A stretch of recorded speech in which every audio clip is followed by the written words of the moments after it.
In the midst of celebrating the Jack Della Maddalena win, I want to take notice of another GOAT of MMA that's developed over the past couple of months. We have Death Sentence coming out of Street Beefs, who has risen the ranks to become who may be one of the best combat sports athletes of all time. I have a list of top UFC contenders and champions here.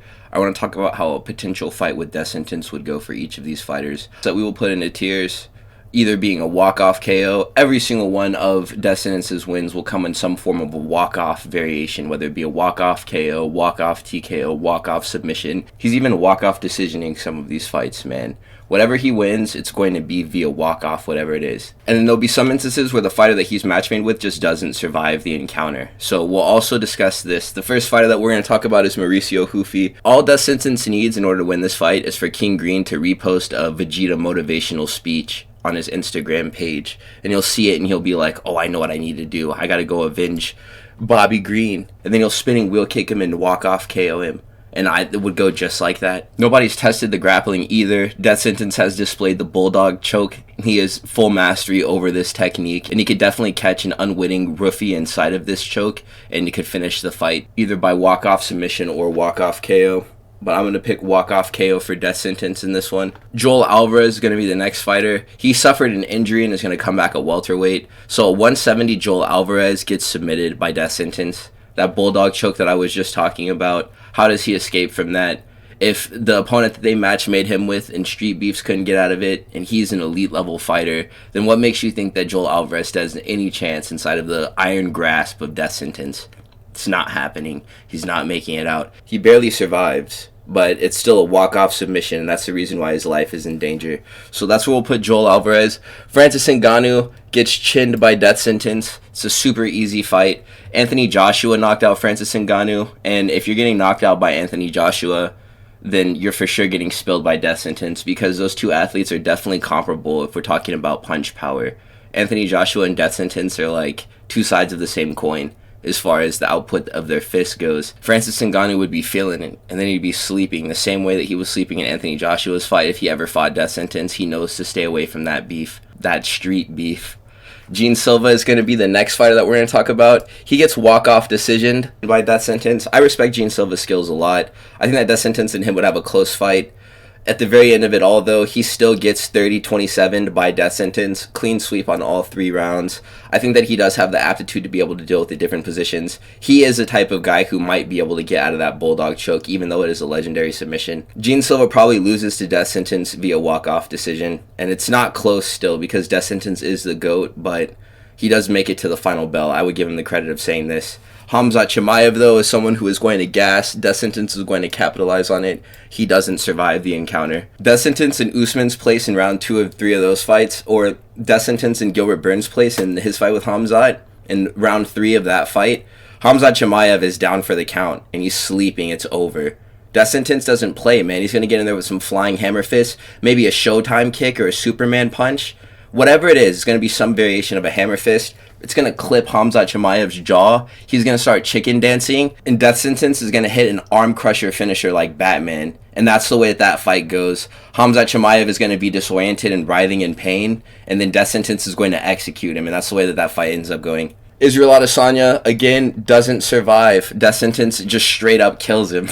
And we're talking about the aptitude of Death Sentence as a kickboxer versus Israel Adesanya. Israel Adesanya comes from city kickboxing. He trains with athletes like Volkanovski. He's been through the kickboxing circuits, fights with Pereira and stuff. But what we're not paying attention to is that Death Sentence learned how to fight from Optimus Prime and Batman and Wolverine. Realistically, what is Israel Adesanya going to do to Death Sentence? Death Sentence is going to charge his ki, and he's going to shoot a Kamehameha at Israel Adesanya, and he's going to disintegrate a skeleton with it. And that's how the fight goes, and he's going to diff him, and it's going to be super easy. Arnold Allen, walk-off TKO. The first bell rings. Death Sentence has his hands behind his back, maybe pacing back and forth across the octagon. He's going to rush Arnold Allen, leap towards him, flying hammer fist. Arnold Allen goes down in shells in a turtle, because like, who's going to be able to take the force of that punch? Death Sentence gets a few extra shots in to the side of his open guard, because he's going to be so disoriented from that initial shot. And then the ref is going to be like, please stop, Death Sentence, you're hurting him. And Death Sentence is going to raise both of his fists in the air, and he's going to take off his headband and throw it into the crowd. Arnold Allen doesn't stand a single chance in a fight with Death Sentence. Are you crazy right now? We're going to go up to a heavier guy. We're going to talk about it. This is a middleweight, Britton Allen. Britton Allen gets subbed by death sentence. Post Demetrius Johnson training, death sentence is an actual weapon. He could even step to Demetrius Johnson at this point, and that was the guy who trained him. This is literally like Tai Lung from Kung Fu Panda going back to challenge Master Shifu after he had learned Kung Fu and mastered it. Britton Allen is a credentialed black belt in MMA, but death sentence knows the bulldog choke. And this is a supreme technique that is going to achieve him victory over any jiu-jitsu practitioner. It's a walk-off submission. He's really good at landing shots while he's in this position, like trying to sink in the choke. Britton Allen is not escaping. Death sentence is getting to do whatever he wants with Britton Allen once he wraps up this choke. We're going to see Brennan squeal and get super uncomfortable. It's going to be a walk-off submission. He's going to verbally tap. The same thing with Jailton Almeida. Good grappler for heavyweight, but that's just for UFC heavyweight. He doesn't want none of the action with the street beefs dudes like death sentence, bro. Jailton Almeida would get mixed up in there. Death sentence would come out, flying sidekick, breaks one of Jailton Almeida's ribs. He goes into turtle. Death sentence jumps on his back, puts in a hook. He's going to get some ground and pound shots in off on Jailton Almeida, which are going to hurt him even worse. He's going to transition to the side of the turtle and then just sink in a bulldog choke. Sean Shelby, Dana Hunter, they all know not to make this fight because death sentence would take all of Jailton Almeida's hype from the heavyweight division and transfer it right into the street beefs promotion. The guy who trained death sentence talks about he wants there to be inner promotional championship fights where if you're a champion of one or something, you should be able to go and challenge a fighter in the UFC to see who really is the best on the earth. And if that was something that the organization allowed, and death sentence would be able to challenge fighters in the UFC, then he would be humiliating the entire organization. Ankalaev is another prime suspect for a fraud checking from death sentence. How would he lose? Walk-off decision. Death sentence could finish the fight in 2 seconds. And that is facts. He could finish this fight in 2 seconds. Death sentence would walk up on Alex Pereira and he'd be like, "Do you like Goku?" And then Pereira would be like, "Shama." And then death sentence would be like, "That's enough!" He would avenge Pereira's loss via the same way that he was beaten by Ankalaev. And he would just hold him up against the cage. This would be like Usman-style clinching where he would stomp on his feet and score points that way. Death sentence wouldn't be able to stop once he got going in this fight. And it would just be a walk-off decision. 50-45 on the cards. Death sentence would be in there. There would be no chance that Magomed Ankalaev would be allowed to do anything. Kaya Sakura does not survive. He gets taken down immediately and then bulldog choked by death sentence. Tom Aspinall, he has the aptitude to stay away from the bulldog choke. I would say that he still gets walk-off TKO'd though by death sentence because defensively, we've seen him get clipped by a few big shots by guys like Sergey Pavlovich. I think even Curtis Blades might have gotten a couple of 1-2s off on him. These shots landed for death sentence, dude. He's going to be so disoriented. He's going to fall. Death sentence is going to knee on belly Tom Aspinall and TKO him. Mark Goddard or whatever referee who's in there is going to see it and he's going to be like, "Please stop." He's going to be like, "All right, that's good enough, death sentence. Please stop. Your belt is on retainer over there at the announcer's desk. They're going to wrap it around your waist. Stop hurting Tom Aspinall." And he's going to be pleading with death sentence to stop. Ignacio Bahamondes needs to fight in the UFC for at least 5 more years before he can challenge death sentence. He doesn't survive the encounter. Ignacio Bahamondes has demonstrated great skills as a kickboxer. Death sentence, though, he has flying attacks and the hammer fist. Yeah, Ignacio Bahamondes is a great boxer, great kickboxer, good mobility, amazing kicks. But what happens to his kicks and mobility whenever death sentence throws a single leg kick? That's my question. How well does he move after that? Death sentence is going to start a UFC 5 leg health event with 1 strike to that general region of his body. I don't see him surviving the encounter after this. Death sentence is going to cut angles on Bahamondes, get on the inside, drop short shots off on him, and credit card swipe his chin. And then we're going to see a face-planted Ignacio, which sucks because I do like this fighter a lot, but we all know what death sentence is capable of at this point, so we can't ever go against him. Jan Blachowicz doesn't survive. He's in the latter portion of his career. The UFC, it's a sport about young lions. The old generation, they can't hold the mantle into the later portion of their careers just because there's always going to be young and hungry prospects coming up. Even though death sentence has accomplished everything in the sport, I mean, he still has to defend his right to be the greatest in MMA. So he's going to accept all challenges. Jan Blachowicz has shown he doesn't really show up in big fights. You can beat him for titles or ranked positions. Death sentence is going to expose this quality in him. And he's going to make the moment just too large for Jan. He's going to wilt under the pressure of it. He may get bulldog choked and then transition into side control. from where death sentence is just going to drop some elbows on him and finish the fight that way. Curtis Blades, again, doesn't survive. If Tom Aspinall is getting TKO'd by death sentence just because he has a well-rounded skill set, Curtis Blades does not share in having the same well-rounded skill set as Tom Aspinall.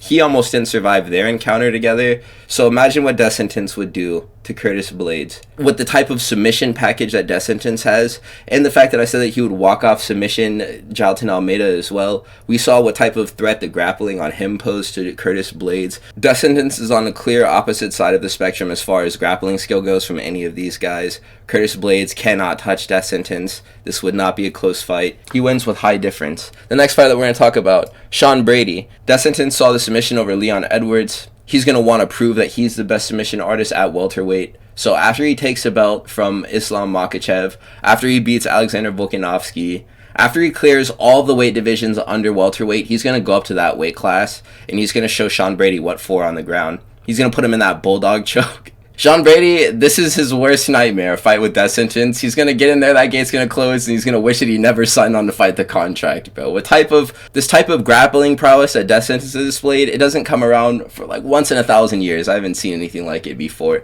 Sean Brady does not have the tools equipped on him to deal with the acumen of death sentence. He's going to get worked in that fight. It's not going to be close.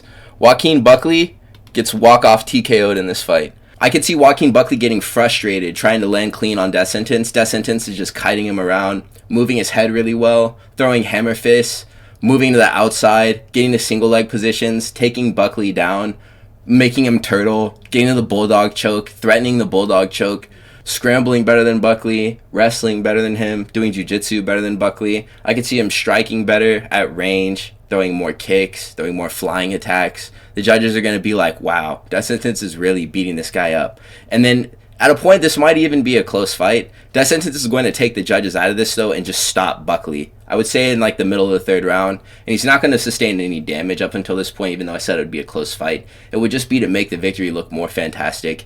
Then he would just get on the mic, thank Vegeta, and then move on to the next one. The next fight is going to be Gilbert Burns. Gilbert Burns does not survive the encounter. Gilbert Burns is very strong with his cage wrestling. Death sentence has displayed that he can stuff a takedown. He's displayed that his takedown defense is up there with the levels of Carlos Prates. It's up there with the levels of Jack Della Maddalena in this division. That knee from Jack Della Maddalena was just a taste of what death sentence has in store for Gilbert Burns. He does not survive the encounter.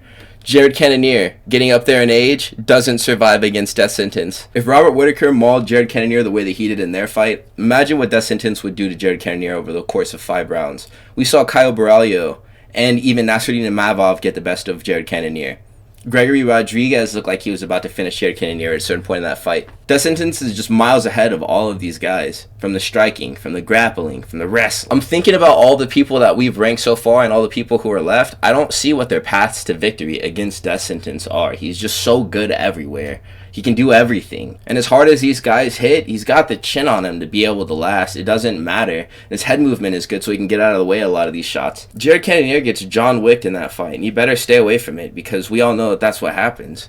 Henry Cejudo, again, does not survive. He's getting stopped via eye pokes in these fights against Song Yadong. Death sentence is going to blind Henry Cejudo with punches. And he's not going to be able to cry to the ref at that point because it's going to be legal shots that are going to blind Henry Cejudo. He's going to have the same reaction and not want to fight anymore. And at that point, whenever you're checked out of a fight with death sentence, that is your death sentence. So he's going to get scrubbed from here. And it's not going to be close. Death sentence is going to landslide victory. Henry Cejudo doesn't survive the encounter. If there is no ref there, Henry Cejudo is not making it home. Michael Chandler gets walk-off KO'd. Puts himself at way too much risk in these fights. Death sentence, you got to play it a lot safer than Michael Chandler likes to play. He's going to be focused on being entertaining against death sentence. Death sentence is going to punish him for this. He's going to walk off KO him in the pocket. They'll be trading in the phone booth. Horrible idea with death sentence. Michael Chandler is going to catch a hammer fist across his chin as he slips to the outside. Death sentence will make a read and he'll put him down. I could see this unfolding in maybe the second round of their fight. Death sentence will take the first round just to evaluate the situation, and they'll get in there and finish it in the second round. Paulo Costa is going to be the next contender that we're going to discuss. Paulo Costa gets walk-off TKO'd. He's going to feel the aggression of death sentence. And if you remember in his fight against Israel Adesanya, that hook that put him down didn't even land flush. It just kind of clipped him, and he fell. So it's going to be the same deal. One of those hammer fists is going to land. Maybe even the force of Death Sentence's win as he's flying through the air, like with a flying sidekick. The wind is going to knock Paulo Costa down, at which point he's going to get scared, go into turtle. However, Death Sentence wants to finish the fight at that point. It's up to him. He can go for the TKO. I think that it's likely that he would just punch out and then finish the fight that way. He could wrap up a submission and choke this guy as well. Death Sentence has a very wide array of skills. It's all-encompassing amongst all weight classes. None of these contenders have a single chance, especially not Colby Covington, who doesn't survive. We saw what type of damage Buckley was able to put on Colby Covington. Death Sentence is going to out-wrestle Colby Covington. He's going to throw him down on the ground. He might be able to wrap up a twister submission. I think that he's going to put Colby Covington in the John Cena attitude adjustment submission where he traps his leg and then pulls his hand across his face. And he might even tap to that. I can see Death Sentence winning this fight via noogie too. Like third round, he gets the bulldog choke submission and just starts noogieing Colby Covington, and then he taps that way. It's very possible. Beneil Dariush does not survive the encounter. If you saw the Edson Barbosa knee that landed a few years ago, same type of setup. He's going to allow Beneil Dariush to get in on his hips. He'll stuff all of the takedowns though, Death Sentence. But then he'll make a read on the wrestling, jump with the flying knee. Beneil Dariush will be ducking right into it because he'll be shooting for a takedown, walk-off KO. And maybe similar to the way that Michael Venom Page was able to subdue that Cyborg guy in Bellator, I think that there could be maybe like skull fractures, brain hemorrhaging occurring here. I wouldn't root for this to happen just because it's not a good spirited thing to do, but he better stay away from that fight because Death Sentence has bad things planned for him. Jack Della Maddalena is enjoying the victory of becoming the welterweight champion, but he better stay away from a fight with Death Sentence if he wants to hold on to that belt for any considerable amount of time, because he will drop it immediately in a fight with Death Sentence. Bilal Muhammad's boxing in their fight last night looked very clinical. Death Sentence's boxing is a tier better than Bilal Muhammad's. Instead of Canelo-style hands, Bilal Muhammad should have been saying that he had Death Sentence style hands and that he was going to get in there with Death Sentence boxing and drop JDM. If he made that promise, he probably would have won the fight. Death Sentence has found a way to perfectly mix boxing into MMA. Out of all the boxer hybrids in MMA, Death Sentence is the best. He's the best at everything. So he is the framework that Jack Della Maddalena is following in the footsteps of. Death Sentence could come to the UFC and show Jack Della Maddalena what he's working so hard to attain from a skill perspective. But I think that he's just going to let Jack Della Maddalena enjoy becoming champion. That's going to take us on to our next fight with Rainer the Ritter, ex-205 champion for ONE FC. Walk-off submission, Rainer the Ritter. Oh man, there's low-key a lot of them, and this video is like 26 minutes long. I kind of want to start moving through these, but I mean, dude, walk-off decision for Dricus du Plessis, walk-off decision for Merab. Leon Edwards doesn't survive the fight. Josh Emmett doesn't survive the fight, takes way too much damage. Movsar Evloev, walk-off submission. Davison Figueiredo doesn't survive. He got his leg destroyed by Corey Sandhagen. Imagine what Death Sentence would do to Davison Figueiredo if they ever fought. The same thing with Rafael Fiziev. If you are injured going into a fight with Death Sentence has a really crazy way of exposing your weaknesses. He's going to capitalize on the fact that you have been hurt before. Justin Gaethje, walk-off decision. He might have a chin that would be able to endure the punishment of Death Sentence's onslaught.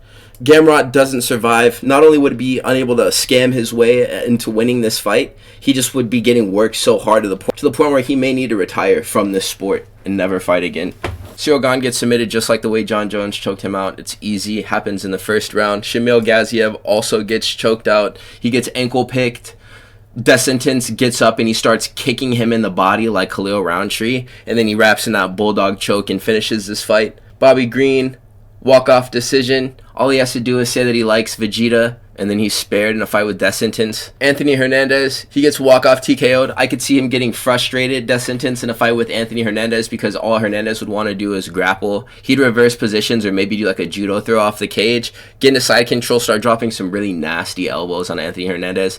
Finish this fight via TKO. Totally could see it going down that way. Jamal Hill doesn't survive. The Pereira knockout is just a taste of what Death Sentence has the capability to do to Jamal Hill. He would have him in the fetal position all covered up. Death Sentence would be raining down the craziest hammer fist we'd ever seen from that neon belly position over Jamal Hill. Jamal Hill would be wide-eyed and very fearful with a Death Sentence with his fist cocked over his head standing over him. Kevin Holland gets walk-off KO'd by Death Sentence. Max Holloway walk-off KO'd by Death Sentence. If Ilia Topuria was smoking him like that, and we know what Ilia Topuria, has done to him by death sentence, then this is just simple MMA math, you guys. Dan Hooker, walk-off KO from death sentence. He had a good fight with Dustin Poirier and showed a good chin, but if you give death sentence the position of Dustin Poirier to unload the combo that he did in the round 2 of their 3-rounder a few years ago, death sentence would have definitely finished that fight. And so it's going to be a walk-off KO for him in their match. It's going to look a lot like the Arnold Allen match if death sentence ever fought with Dan Hooker. Nasruddin Imavov is going to be the next pick. He's going to get walk-off KO'd as well. They will try boxing. Nasruddin Imavov is a pretty heavy puncher for this division, so he would be phone boothing it with death sentence, thinking that he'd have some type of advantage, but he'd be sorely mistaken. He would make it a very bad mistake, maybe slipping or pulling whenever it wasn't time to do that. He would catch either a jab straight or a hammer fist across his chin. He would do a full 360 and fall like a pinwheel, and his eyes would start doing like the spiral cartoon effect. Death sentence would hit him so hard that he would become animated. Jon Jones doesn't survive the encounter with death sentence. And it's just because Jon Jones is the greatest, so just like bears or gorillas fighting with other bears or gorillas in their faction to see who is the alpha, death sentence would make it a point to put Jon Jones down and make sure that he never fought again. So Jon Jones doesn't survive this encounter with death sentence. If they ever fought in the street, Lord have mercy. I think that Jon Jones is out in Thailand right now, so if death sentence is ever going to be in Thailand for like the next coming months, make sure that those two never cross paths, because the Earth's core would implode if those two ever fought on the surface of the planet. Manel Kape, too small. I think that he gets walk-off TKO'd. Heavy boxer, really prefers to throw hands and trade in the pocket. So that's exactly where death sentence likes to do his best work. I would say this is going to be an easy victory for death sentence in a fight against Manel Kape. He has too many weapons, way too unpredictable, too creative. You don't really know what's going to happen. On the ground, he has about 9 different ways he could bulldog choke you. On the feet, he has about 15 different variations of a hammer fist. What is Manel Kape accomplishing in this fight? Nothing at all. Kai Kara-France demonstrated in a fight with Brandon Moreno that he is weak to the body. Kai Kara-France is getting stopped by death sentence. He's too small. Those body shots are going to be landing. Kicks to the body, jumping side kicks to the body. Going to land right on Kai Kara-France's liver, stop the fight. Derek Lewis, just for the fact that he is a knockout king, death sentence is going to test himself to see if he can knock out Derek Lewis. And will he be able to do it? Yes, I think he will be able to do it soundly. I think this is going to be a safe bet to place on death sentence in a fight with Derek Lewis, that he'd finish the fight via knockout. It'd be an inevitability from the first bell. You'd just be counting down the minutes until Derek Lewis was sleeping from whenever the fight started, because there's no way that he'd be able to stand in there with death sentence. Death sentence possesses the power of Anthony Joshua translated into MMA across all weight classes, as I've been talking about. Derek Lewis is getting baked in this fight. Diego Lopez is very scrappy. He gets submitted though in this fight. Going down to the ground with death sentence, I think that he would get dropped first, and then he would get controlled for a little bit and then submitted down there. Death sentence would be maybe working for a triangle. You go for an armbar, maybe even score a flying go-go plata. He would throw a flying side kick, and it would land on Diego Lopez, and then from there he would wrap up a go-go plata and then just pull guard and then finish the fight that way. I could totally see something like that going down. Ian Gary is also getting submitted by death sentence, and it's not going to be very eventful at all. Ian Gary is going to try to implement MMA into his fighting style and game plan approach towards a fight with death sentence. Death sentence is going to reverse the takedown attempts. He's going to ankle pick Ian Gary, get him on the ground, control for a little bit, attack subs, and ultimately get a submission to prove a point that he is the big dog at welterweight. He'll show Ian Gary that Batman never sat in that chair in the hotel room, and that he shouldn't either. Sharp Bullet, only one eye. He gets walk-off TKO'd because of the fact that he won't be able to see the setups from death sentence. Seeing it is half of the battle. Even though he is great with misdirection, and you're probably going to get caught anyways, Sharp Bullet is down one eye, which is going to be a very great disadvantage for him in this fight. Islam Makhachev, they need to make sure that he never fights death sentence, because of the fact that if he does fight death sentence before he fights Ilia Topuria or Jack Della Maddalena, you can't make those fights because there's going to be a new 155 champion. I mean, in the comment sections right now, can somebody please tell me one thing that Islam Makhachev does better than death sentence in the cage? Any of these fighters who we rated so far, what is one thing that they do better than death sentence? Bryce Mitchell doesn't survive. He's shown that against heavy power punchers, you can land really good shots on him. And Des Sentence is about as heavy of a power puncher as they come. So I don't think that he'd fare very well in this one. We'd be bearing witness to another clip like the Josh Emmett one, which would suck, and I wouldn't wish for that to happen to him ever again, so he should never fight Des Sentence. Renato Moicano gets submitted by Des Sentence. Demetrius Johnson knows exactly how to game plan for a fighter like Renato Moicano. He was fighting basically a bunch of 125 Renato Moicanos in his prime. I could see Des Sentence setting up a sequence and finishing this fight just the same way that DJ was able to beat Adriano Moraes in ONE FC. Renato Moicano is not going to meet Des Sentence with much resistance, and it's going to be an easy fight for him to win, I'm thinking at least. Brandon Moreno gets walk-off decision. He's very scrappy, so I think that he would be able to move and do things the whole time. If he doesn't get caught, it would lead to him getting decision. It's the same thing for Bilal Muhammad. He's shown great chin and heart. He would need both of these things in a fight with Des Sentence because they'd both be tested. He does display both of them in his fights against fighters who aren't Des Sentence, though, so I think in a fight with him, he would be able to make it to at least a decision. Umar, though, under the condition that he hurts his hand like he did in the Merab fight, doesn't survive. But he gets walk-off decision because he does have good skills and knowledge of the sport and positions, so it's not like he would just be able to get dominated through them completely. He wouldn't be getting the better of them by any stretch of the imagination against Des Sentence. Des Sentence would be able to wrap up body triangles and back takes. On the feet, he would be tuning up Umar. Des Sentence would be working maybe like a switch kick, body kick, low kick. He'd be giving Umar all he can handle. Charles Oliveira does not survive. We've seen Charles Oliveira get dropped in pretty much all of his fights. And what happens whenever Des Sentence drops Charles Oliveira? He's going to jump into his guard, and he's going to finish the fight the same way that Islam did. But it's going to be even more impressive because of the fact that Des Sentence is who he is. Sean O'Malley doesn't survive. We've tested the grappling on Sean O'Malley, and it's not up to Co to make me think that Des Sentence doesn't just completely maul this guy. Brian Ortega, he's going to prove a point here, and he's going to choke him out. Des Sentence has one of the best mentors in the sport, and now that he knows his left from his right, there's really no stopping him. Michael Venom Page gets walk-off KO'd, going for a highlight reel himself.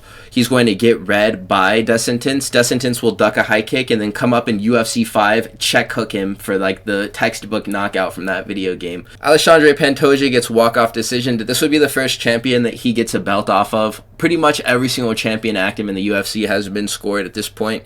Void one of them. Imagine how glorious it would be for Des Sentence to come to the UFC and become a 4-divisional champion. If you really don't believe in his skills, just go watch his fights. I'll link a couple of them in the comment section or description of this video. Sergey Pavlovich doesn't survive this fight. Laden with injuries throughout his career, Des Sentence is going to come out with this Batman cowl on his head, and he's going to press a button on the side of it, and he's going to bioscan Sergey Pavlovich and see exactly what surgeries and injuries he's undergone throughout the course of his career. And he's going to strike at these areas and regions of Sergey Pavlovich's body where he's most vulnerable until he breaks, and then that's how he's going to get him to shell up into that turtle position and start bulldog choking him. Alex Pereira gets walk-off KO'd by Des Sentence. It'd be similar to the Alex Pereira Israel Adesanya 2 fight. Des Sentence would pull out a unique celebration that would be even harder than Israel Adesanya's after he knocked out Alex Pereira. And the best part about this finish is that it would only take him 2 seconds. Paddy Pimblett gets subbed. Every single grappler in the UFC who would step to Des Sentence, they're just going to get choked just so that he can prove that he's a better grappler than them.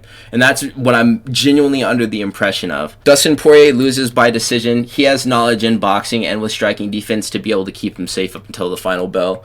That does not go for Carlos Prates, and that smoker cardio is going to be exposed again. If Ian Gary was able to get under his skin and make him uncomfortable, Des Sentence is going to do even worse things to Carlos Prates, and he's going to freeze him all the same way and make him not even throw a single strike throughout however long their fight is, because he's just going to be anticipating whatever's coming back at him.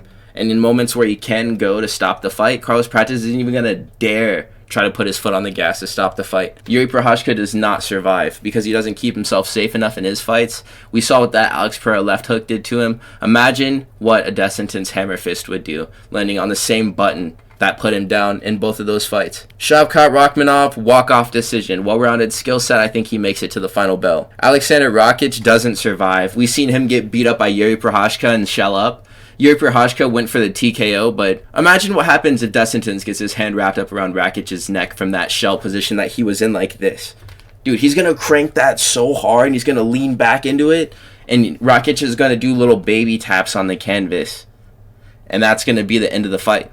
Yair Rodriguez, he's going to get walk-off TKO'd. That single leg can come at any point in a fight against Des Sentence. Des Sentence has the knowledge and skills of the positions. Des Sentence has the knowledge of the positions in wrestling to be able to take the fight to the ground just like Volk did. And from there, he can just work and finish the fight. Khalil Roundtree, we saw him take a bunch of damage in a fight against Alex Pereira. Too much damage for me to think that death sentence wouldn't do the same thing to him. It would be another walk-off TKO. Alex Pereira scored the same feed over Khalil Roundtree. I think it would just take death sentence a few less punches. Whenever I say a few, I mean a lot less. Brandon Royval does not survive this encounter. One body shot is all it's going to take for him to get folded. And a hammer fist that he throws like this at the liver of Brandon Royval that falls him completely.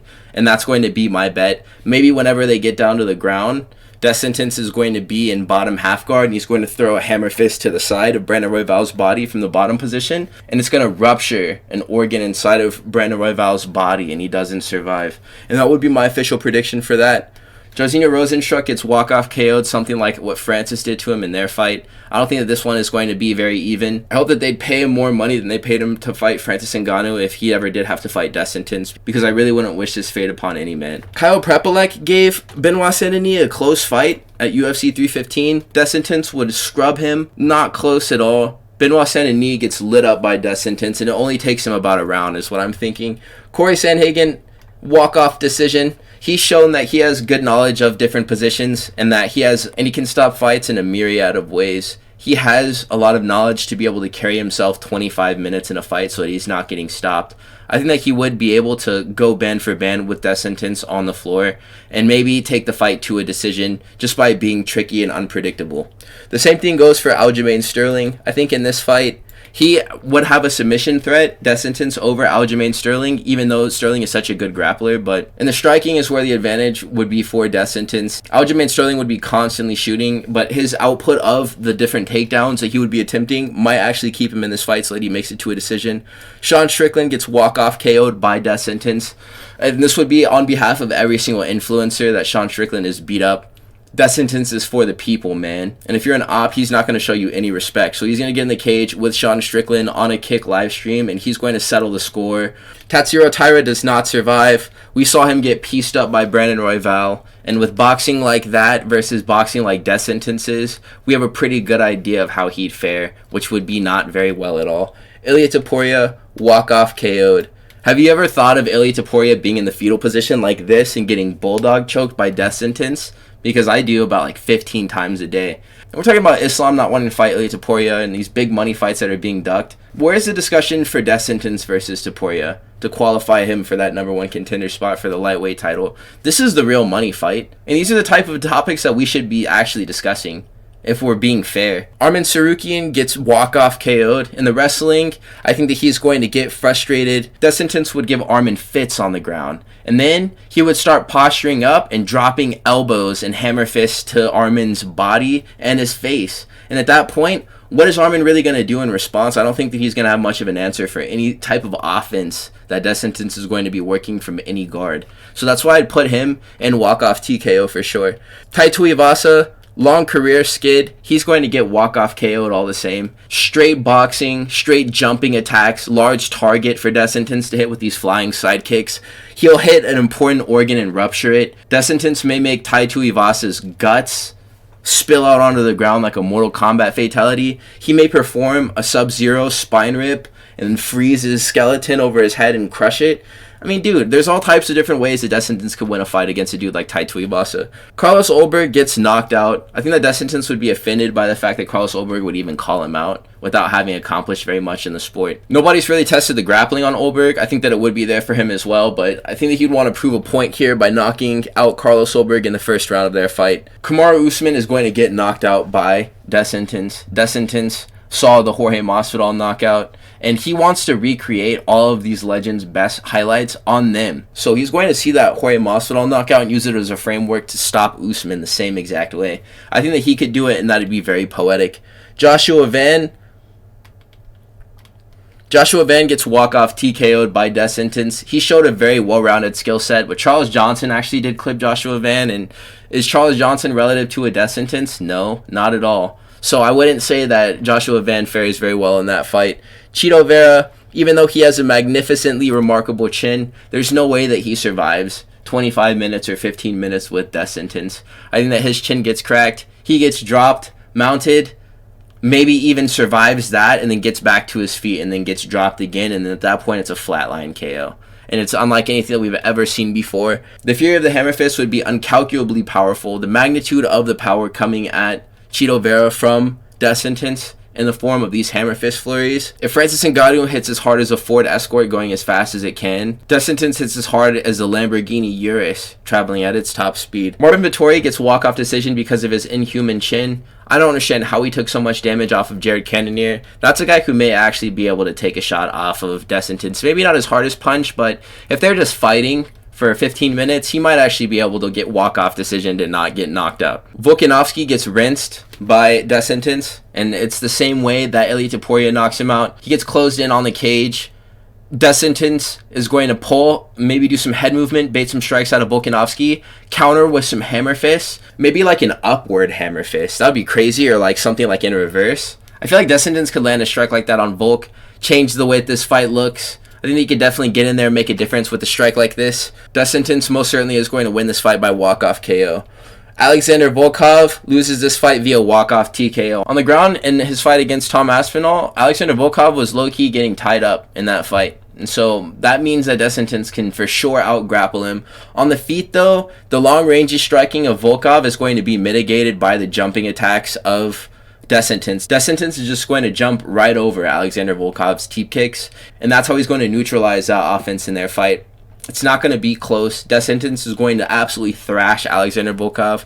Then he would thrash Cyril Gane, then thrash Tom Aspinall, then thrash Jon Jones, and then he would clear out the heavyweight division. I just hope he has enough time to do it all. I mean, he is entering his prime, so he does have a few years, but we'll have to see how this all unfolds. Johnny Walker, he does not survive. He's getting knocked out by 19-year-olds in training. Very chinny. And he's going to get split in this fight. He's not going to return from his trip to the Shadow Realm this time, and he's going to stay there permanently. He's going to build a condo there and just kick it in the Shadow Realm. Robert Whittaker, walk-off KO, has demonstrated that his chin isn't always the most reliable thing. Death sentence will test that chin, and he's going to break it. It could be a walk-off submission, too, because, I mean, for all intents and purposes, Khamzat Chimaev basically had Whittaker inside of a face crank that looked a lot like a bulldog choke, a different variation of it. I think that death sentence could for sure wrap up a submission like this and do the same type of damage to Whittaker's teeth that Khamzat was able to. Song Yadong isn't very notable. I think that he gets walk-off TKO'd just because I don't think this fight would ever happen, just because of the rankings and the fact that death sentence is just a bit too high profile to take a fight with a fighter like Song Yadong. They would never meet in the rankings. It wouldn't really make sense unless Song Yadong became a title challenger for death sentence to come up and fight him. He really has bigger fish to fry. Peter Yan is the last fighter that we're going to place. He gets walk-off KO'd by death sentence, and that's just because people always glaze the striking of Peter Yan. Death sentence is going to take all this personally. You can't just say things like, oh yeah, this guy is better than death sentence at striking.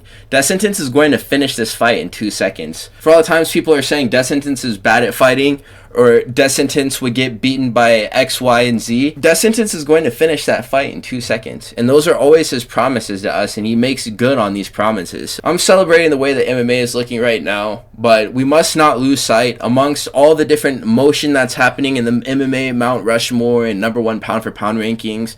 Death sentence is #1. He's #1. That is #1. Pound for pound, it's him. He is the best. Death sentence is the best. So thank you guys for watching this video if you made it to this point. I'll catch you fellas in the next one. Please like, comment, and subscribe. Have a wonderful day.